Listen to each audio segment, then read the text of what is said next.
12 June Ahmedabad থেকে London যাওয়ার বিমানের যে মর্মান্তিক দুর্ঘটনা ঘটেছে, এই দুর্ঘটনায় যারা প্রাণ হারিয়েছেন তাদের আত্মার শান্তি কামনা এবং যারা প্রিয়জন হারিয়েছেন তাদের পরিবারের প্রতি গভীর সমবেদনা জানিয়ে ও আহতদের দ্রুত আরোগ্য কামনায় নিমতৌড়ি তমলুক উন্নয়ন সমিতি পদযাত্রা করলেন। সাথে সাথে সকলে মোমবাতি জ্বালিয়ে আত্মার চির শান্তির কামনা করেন।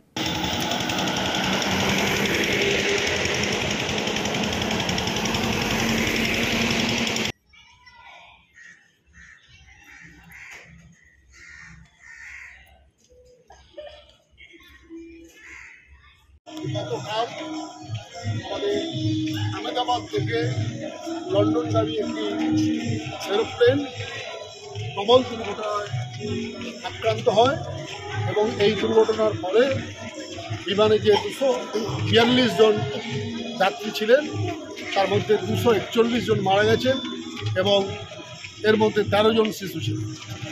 আমরা মানবিক বুক নিমতৌড়ি তমলুক উন্নয়ন সমিতির পক্ষ থেকে আজকে যারা মারা গেছেন তাদের আত্মার শান্তি কামনা করে আমরা পথ পরিক্রমা করছি এবং সেই সঙ্গে সঙ্গে যারা গুরুতরভাবে আহত হয়েছে তাদের দ্রুত আরোগ্য কামনা করছি।